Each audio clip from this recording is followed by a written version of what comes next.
Miss হবে না আপনার পছন্দের টিভি শো। দেখুন জি5 অ্যাপে একদম ফ্রি। আমার দিদি পরিবারকে ভীষণ ভালোবাসতো, ভীষণ। আমার দিদি পরিবারের জন্য নিজের জীবনটা পর্যন্ত দিয়ে দিল। ও কি চেয়েছিল? একটু সংসার করতে চেয়েছিল, জানেন, শুধু একটু সংসার করতে চেয়েছিল। আর বৈদেহী মুখার্জি সৎ ছেলের বউ বলে আমার দিদির উপরে দিনের পর দিন অত্যাচার করেছে, মানসিক অত্যাচার করেছে। তারপর যখন একদিন সম্পত্তি ভাগাভাগির কথা এলো, কাড়াকাড়ি শুরু হলো, কে মালকিন হবে তার জন্য। তখন ঠিক সেই সময় খেলাটা খেলে দিল কৌশিকী মুখার্জি। মেহেন্দি কিন্তু তোমাদেরই বাড়ির আরেকজন বউ। সে অভিযোগ জানিয়েছে তার প্রিয়তম দিদি, যাকে খুব ভালোবাসতো, মেহেন্দি শ্রদ্ধা করত, তাকে হত্যার দায় তোমাকে দিয়েছে। এই মর্মে এফআইআরও করা হয়েছে। উত্তর দাও কৌশিকী মুখার্জি, উত্তর দাও। কোনো লাভ নেই দিদি হাসান, কোনো লাভ নেই। কি একটু গুলিয়ে ফেলেছো জানো, একটু।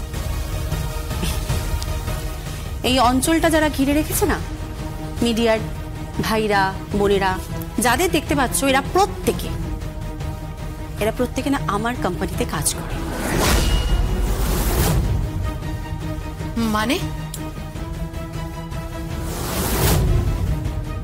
কৌশিকী, আমার রিপোর্টাররা কোথায়? আটকে দেওয়া হয়েছে, তাদেরকে গেটে আটকে দেওয়া হয়েছে, সুরক্ষার দোহাই দিয়ে। সিম্পল। কত কাঁচা খেলা খেলে ফেলেছো দিদি হাসান, কোনো লাভ নেই। আর মেহেন্দি, অনেক নাটক করেছো। নাটক করা হয়ে গেলে বেবিটাকে দেখতে এসছো তো, বেবিটাকে দেখে সরাসরি বাড়ি চলে যাও। তোমার সাথে বাকি কথা আমার কোর্টে হবে। সাইড প্লিজ, সাইড দিন প্লিজ, সাইড দিন প্লিজ। এই দাঁড়াও, কার বডি?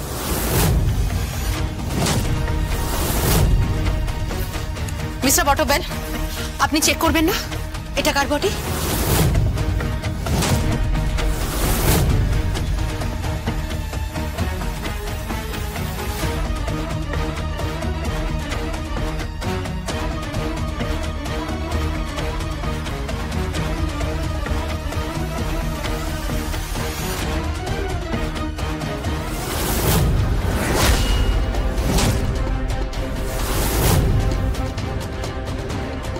স্পর্শ করো না, এটা তোমার এখতিয়ারের বাইরে। ওকে?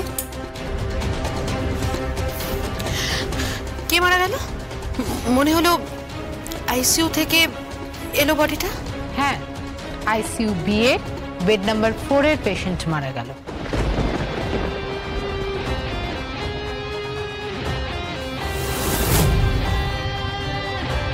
চলুন।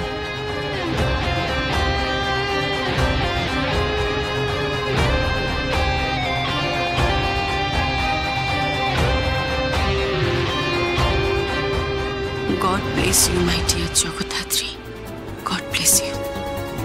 সন্তানকে বাঁচানোর জন্য যেভাবে তুমি লড়ছো, সেটা দৃষ্টান্ত হয়ে থেকে যাবে। God bless. জি5 ডাউনলোড করুন আর সব এপিসোড দেখুন একদম ফ্রি।